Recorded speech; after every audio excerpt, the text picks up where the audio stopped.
Hello students, आज हम जो हमारा टेस्ट हुआ था ऑब्जेक्टिव टेस्ट और सब्जेक्टिव टेस्ट जो उसके दो पार्ट्स हैं उसको डिस्कस करेंगे। सबसे पहले हम ऑब्जेक्टिव टेस्ट में क्या क्या क्वेश्चंस थे उसको डिस्कस कर लेते हैं। क्वेश्चन नंबर 1 था कि एक बॉक्स के ऊपर पैरेलल बीम, बी मतलब अ बंडल ऑफ रेज, बहुत सारी रेज हैं जो ऐसे गिर रही हैं 1 2 3 4 और it was like this. It was starting from this 1 2 3 4 5 6 7 8 9 10। ठीक है, ये इस तरीके से ये rays parallel beam of light एक बॉक्स में गिर रही है। इस बॉक्स में कोई अपरेटस है या इसके अंदर कोई इंस्ट्रूमेंट है, डिवाइस भी हो सकता है। तो उसमें कहा हुआ है कि आपके पास कौन सा उसके अंदर अपरेटस है, concave lens, rectangular glass slab, prism या कॉन्वेक्स लेंस। तो इस तरीके से हमसे पूछा गया है कि इस बॉक्स के अंदर क्या हो सकता है। अब आप ध्यान से देखिए कि जो आपकी रे नंबर 10 है वो ऐसे निकल कर आ रही है, मतलब वो इधर हो गई है, और जो रे नंबर 1 है वो उधर जा रही है। तो जरूर यहाँ पे कॉन्वेक्स लेंस होगा जिसके ऊपर अगर रेज गिरी होंगी, ऐसे पैरेलल रे गिरी होगी, तो वो फोकस से निकलकर यहाँ से 10th वाली जो रे है वो इस तरीके से चली गई होगी, और जो फर्स्ट वाली रे है वो उधर चली गई होगी फोकस से निकलकर। तो कहने का मतलब ये रेज कन्वर्ज हुई होंगी कहीं ना कहीं किसी पॉइंट पर। So it means this has to be a convex lens. तो इसका ऑप्शन नंबर जो भी रहा होगा शफल होते हैं, लेकिन कॉन्वेक्स लेंस जो है इसके अंदर आंसर होना चाहिए because the rays are being converged. Question number 2 हमारे पास क्या था? क्वेश्चन नंबर 2 था in which of the following, हमारे पास इनमें से किस में से अगर ऑब्जेक्ट इंफिनिटी पे पड़ा हुआ है तो इमेज हाईली डिमिनिश्ड या पॉइंट साइज बनेगी। ऑप्शन थे केवल concave mirror, only convex mirror, only convex lens, या concave mirror, convex mirror, concave lens and convex lens. Actually में चारों ही केसेस अगर आप ध्यान से देखें तो जब हमारे पास जो ऑब्जेक्ट होता है वो बहुत दूर होता है, जैसे कि मान लीजिए हमारे पास ये कॉन्वेक्स लेंस है और बहुत दूर से इन्फिनिटी से रेज आ रही है, तो इमेज कहाँ बनेगी? एक हाईली डिमिनिश्ड इमेज बनेगी फोकस पे। ऐसे अगर हमारे पास कॉन्केव लेंस है तो भले ही वर्चुअल इमेज बने, जैसे ये रेज बहुत दूर से आ रही है, इन्फिनिटी से आ रही है, तो यहाँ पे भी पॉइंट साइज इमेज बनती है इस पॉइंट पर, तो हाईली डिमिनिश बनेगी। और ऐसी कॉन्केव मिरर हो या कॉन्वेक्स मिरर हो, अगर कॉन्केव मिरर के ऊपर बहुत दूर से रेज आ रही हैं किसी ट्री से, सन से, तो यहाँ पे फोकस होगी। तो यानी कि आप क्या कहेंगे कि हमेशा फोकस में एक वेरी स्मॉल डिमिनिश्ड या पॉइंट साइज इमेज बनती है, चाहे कोई भी केस देख लो, चाहे कॉन्केव मिरर, चाहे कॉन्वेक्स लेंस, मतलब सभी चारों केस हैं। तो उसका अंदर आंसर आना चाहिए all, concave mirror, concave lens and convex lens. चारों में अगर ऑब्जेक्ट इंफिनिटी पे पड़ा हो तो इमेज कहाँ बनेगी? यू कैन से फोकस पे बनेगी और बहुत छोटी बनेगी, पॉइंट साइज बनेगी। Now the question was, question number 3, that at noon the sun appears white. क्यों? एज बिकॉज, रीजन कि हमें व्हाइट क्यों दिखता है।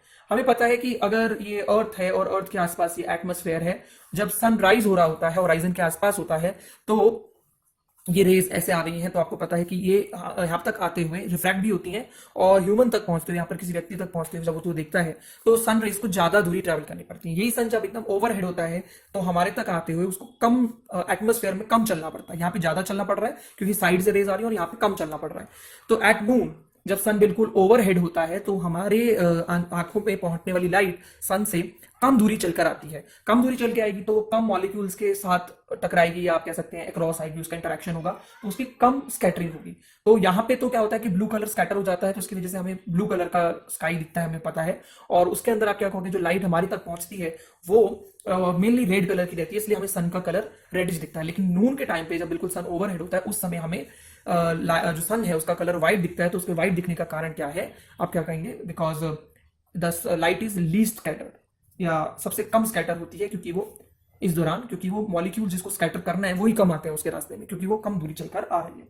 नेक्स्ट क्वेश्चन, क्या हम जो स्टार की पोजीशन देखते हैं वो उसकी एक्चुअल पोजीशन होती है या ट्रू पोजीशन होती है? तो इसका आंसर हम जानते हैं, एटमॉस्फेरिक रिफ्रैक्शन होता है। जैसे कि मान लो हमारे पास ये अर्थ है और अर्थ के आसपास एटमॉस्फेयर है, अगर कोई स्टार से लाइट हमारे तक आती है तो वो रिफ्रैक्ट होकर आती है, और अगर आप बैकवर्ड प्रोड्यूस करोगे तो आपको पता है उसकी वर्चुअल और ये उसकी हमें अपरेंट पोजीशन दिखाई देती है। सो this is apparent position and this is the real position. तो हमें उसकी ट्रू या रियल पोजीशन नहीं दिखती, हम स्टार को उसकी अपरेंट पोजीशन पे दिखते हैं। तो इसका आंसर है फॉल्स और नो, हमें उसकी एक्चुअल पोजीशन नहीं दिख रही है। ठीक है, हम उसकी एक्चुअल पोजीशन नहीं देखते हैं। नेक्स्ट क्वेश्चन, मैक्सिमम रेजिस्टेंस 0.5 ओम को के अगर 5 रेजिस्टर्स को अगर हमें मैक्सिमम रेजिस्टेंस चाहिए तो हम कैसे जोड़ें और कितना मैक्सिमम रेजिस्टेंस हमें मिल सकता है? हमें पता है कि जब सभी के सभी सीरीज में कनेक्टेड होते हैं, सभी रेजिस्टर्स सीरीज में कनेक्टेड होते हैं, तब हमें मैक्सिमम रेजिस्टेंस मिलता है। तो 0.5, 0.5, 0.5, ये सभी 0.5 ओम के रेजिस्टर्स आपस में कैसे लगे हुए हैं? सीरीज में लगे होंगे, तो इनका रेजिस्टेंस मैक्सिमम आएगा, और वो सिंपली सबका सम होगा, R1 plus R2 plus R3 plus R4 plus R5। अगर आप दो सीरीज में तीन पैरेलल में इस तरीके से आपस में कनेक्ट करेंगे तो वो नहीं बनेगा, वो मैक्सिमम नहीं आएगा। मैक्सिमम तब आता है जब सारे सीरीज में लगे हों। तो ये मैंने सीरीज में लगाया, 0.5 को अगर 5 बार प्लस करोगे तो वो कितना आएगा, 2.5 ओम। तो ये हमारा question number you can say physics का ऑब्जेक्टिव पार्ट का 5th क्वेश्चन था। Question number 6 and the last question of the objective part of the physics was, ये हमने जो एक्सपेरिमेंट किया था ओम्स लॉ ऑपरेटर्स के ऊपर, उसके अंदर हमने ये देखा था, आपको एक बना बनाया मैंने ऑपरेटर्स वहां पे दिखाया था, ये आप देख सकते हो। ये हमारे पास वो रेजिस्टर है जिसका हम रेजिस्टेंस कैलकुलेट करना चाहते हैं। तो हमने मिली एमीटर और वोल्ट मीटर की रीडिंग्स की मदद से एक ग्राफ भी प्लॉट किया था। So this we have done already in the physics lab and you have taken the readings, so you can find the current. लेकिन करंट आप देखिए पहले, करंट कितना है, 400 मिली एम्पियर, 500 तक रेंज है लेकिन इसकी 400 मिली एम्पियर है। इसको आप पहले एम्पियर में बदल लें, मिली का मतलब होता है 10 की पावर -3, तो आपके पास जो आंसर आएगा वो कितना आएगा, दैट विल बी 4 इंटू 10 की पावर -1 या 0.4 एम्पियर। नाउ रेजिस्टेंस होता है वोल्टेज मीटर या वोल्ट मीटर की रीडिंग अपॉन करंट की एम्पियर मीटर की reading, that will be 6 volt upon 0.4। If you solve it you will get 60/4, that will be 15 ओम। तो इसका आंसर आना था 15 ओम। तो आपको वोल्ट मीटर रीडिंग को मिली एमीटर की रीडिंग से, बट मिली एमीटर को एम्पियर में, मतलब मिली एम्पियर जो है रीडिंग वो एसआई में यानी कि एम्पियर में कन्वर्ट करना मत भूलना, वरना आपका क्वेश्चन आंसर गलत हो सकता है। नेक्स्ट इज सब्जेक्टिव पार्ट के जो क्वेश्चंस थे, 1 मार्क का क्वेश्चन था। आपको केवल फिनोमिनन का नाम बताना था, नेम द फिनोमिनन जो blue colour of the sky के लिए रिस्पॉन्सिबल होता है। अभी कुछ ऑब्जेक्टिव में भी ऐसा ही क्वेश्चन आया था, उसके अंदर आपको बताया था कि अगर यहां से आने वाली लाइट हमारी आंखों में आती है तो यहाँ पे हमें दिखता है कि स्काई का कलर तो ब्लू है लेकिन जो सन का कलर है वो रेडिश दिखता है। तो ये जो कलर हमें दिखाई देते हैं इस तरह के, वो स्कैटरिंग की वजह से दिखाई देते हैं। तो ओनली 1 मार्क क्वेश्चन, तो 1 वर्ड से काम चल जाएगा कि scattering is the phenomenon which is responsible for blue colour of the sky during the day. Now second question का फर्स्ट पार्ट में मैंने सिंपली लिख दिया है यहाँ पे कि कॉनकेव मिरर के फोकस और ट्वाइस ऑफ फोकस, या जैसे हम सेंटर। सो क्वेश्चन नंबर 2 में हमें कह रखा है कि एक कॉनकेव मिरर है, there is a concave mirror. ये मैंने कॉनकेव मिरर बना दिया, ये प्रिंसिपल एक्सिस, ये पोल, ये फोकस, और ये इतनी दूरी पे सेंटर ऑफ कर्वेचर, जिसको हम ट्वाइस ऑफ फोकस भी कह सकते हैं, because radius of curvature prove कर चुके हैं या अब डिस्कस कर चुके हैं कि फोकल लेंथ का डबल होता है। अब जो ऑब्जेक्ट है वो फोकस और सेंटर ऑफ कर्वेचर में हमें बता रखा है, तो let's say this object is A B. Generally हम क्या करते हैं, एक रे को पैरेलल डालते हैं, प्रिंसिपल एक्सिस के पैरेलल हम इसके ऊपर करते हैं, तो स्ट्राइक करने के बाद वो रिफ्लेक्ट होगी तो वो फोकस से निकलेगी। और जो दूसरी रे हम लोग उसको बहुत तरीके से भेज सकते हैं, फोकस से भेज सकते हैं या हम उसको सेंटर ऑफ कर्वेचर से भी निकाल सकते हैं। सेंटर ऑफ कर्वेचर से आने वाली रे का स्पेशलिटी ये होता है कि वो जैसे जाती है वैसे ही वापस आ जाती है, नॉर्मली बाउंस बैक होती है। तो यहाँ पे ये जो दो रेज हैं वो ए से निकल रही हैं, तो ए डैश बनेगा और बी के सामने बी डैश। यहाँ पे आपको एक इमेज बनती हुई दिख रही है, आप देख सकते हो कि जो इमेज है, री डायग्राम हमने बनाया है इसमें, ये ऑब्जेक्ट से बड़ी है और वो सेंटर ऑफ कर्वेचर के बियॉन्ड बनी है। अब हमें कह रखा है कॉन्वेक्स लेंस है, there is a convex lens, optical centre O और फोकस, इसके दोनों तरफ फोकस होंगे। इस वाले को हम f1 ट्वाइस ऑफ f1, इस तरफ वाले को f2 ट्वाइस ऑफ f2, दोनों बराबर दूरी पे होते हैं। ये वाला फोकल लेंथ, वाला फोकल लेंथ। अब ऑब्जेक्ट कहाँ रखा हुआ है, ऑप्टिकल सेंटर और फोकस के बीच। तो हमने यहाँ पे एक ऑब्जेक्ट दिखा दिया ए बी, एक रे जो हम पैरेलल भेजेंगे वो कहाँ से निकलेगी, एज पर रूल फोकस से, और दूसरी हम भेजेंगे ऑप्टिकल सेंटर से, वो सीधी जा रही है तो सीधी निकल जाएगी, जैसे कि वो बिना रिफ्रैक्शन के गई। अब अगर हम इसको बैकवर्ड प्रोड्यूस करें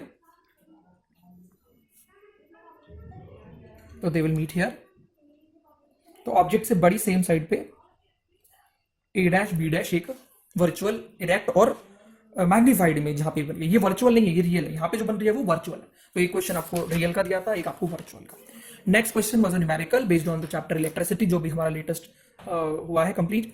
तो उसके अंदर आपको क्या कहा है कि 4 ओम 2 ओम और 6 ओम ये रेजिस्टर दिखा रखे हैं, 6 वोल्ट की बैटरी दिखा रखी है की ऑन है, और इसमें से हमें क्या पूछा हुआ है, इफेक्टिव रेजिस्टेंस, पूरे इसका रेजिस्टेंस कितना होगा, टोटल करंट इसमें से कितना करंट जाएगा 6 वोल्ट की बैटरी में से, और 4 ओम और 2 ओम के क्रॉस कितना पोटेंशियल डिफरेंस आएगा, दोनों का अलग अलग अक्रॉस कितना पोटेंशियल डिफरेंस आएगा, ये हमें निकालना। तो सबसे पहले हम फर्स्ट पार्ट सॉल्व करते हैं, इफेक्टिव रेजिस्टेंस कैसे निकालते हैं। साफ दिख रहा है कि 4 और 2 में से जो करंट यहां से एक बार निकल आया, यहाँ पे आ गया, वो 4 में से जा रहा है और 2 में से जा रहा है, वो सेम होगा। तो 4 और 2 में से सेम करंट जा रहा है, इसका मतलब वो सीरीज में, एक ही रास्ता है करंट के जाने का 4 और 2 में से, तो इसका मतलब वो सीरीज में, जब भी सेम करंट हो, एक ही रास्ता हो जाने का करंट का, तो वो सीरीज में होते हैं। तो 4 और 2 सीरीज में है, तो नेट रेजिस्टेंस कितना आएगा, सीरीज में हमें पता है सिंपली प्लस हो जाएगा, इसको चलो R1 बोल देते हैं, इसको R2 बोल देते हैं। तो हम क्या कहेंगे, R1 plus R2 4 plus 2 that will be 6 ओम। तो ये हमारे पास आ गया 6 ओम, और फिर हमारे पास ये भी 6 ओम दे रखा है क्वेश्चन में।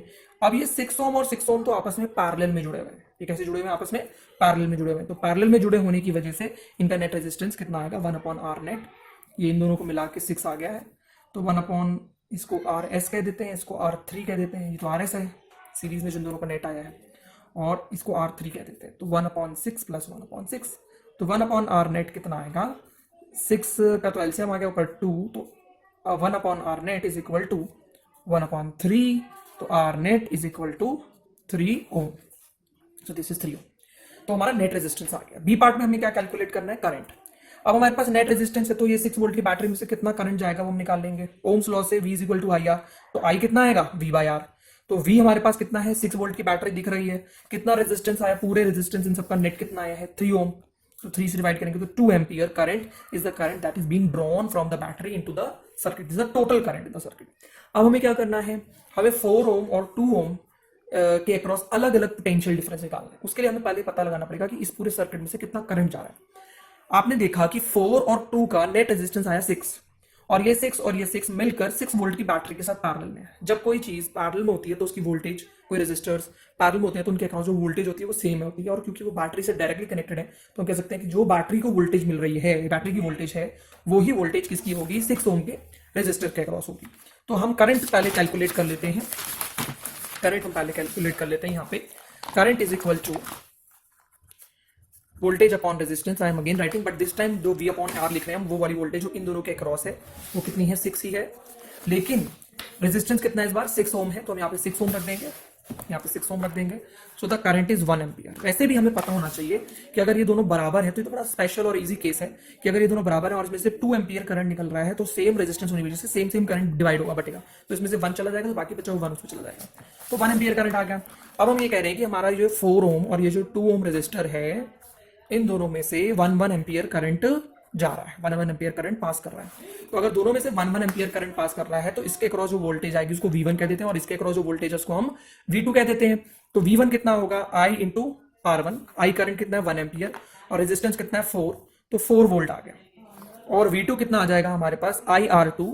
1 ampere is the current that is passing and 2 ohm is the resistance, तो 2 volt is the voltage. So हमारा ये लास्ट पार्ट भी कवर हो गया। हमने इसके क्रॉस और इसके क्रॉस वोल्टेज निकाल ली। उसको निकालने से पहले हमने करंट सॉल्व किया कि इसमें से कितना करंट आ रहा है। जब हमें पता चल गया कि इसमें से 1 एम्पियर करंट जा रहा है इस ब्रांच में से, तो जब हमें करंट पता है तो हम क्या कर सकते हैं? वोल्टेज भी उसके क्रॉस, पोटेंशियल डिफरेंस भी उसके क्रॉस निकाल सकते हैं।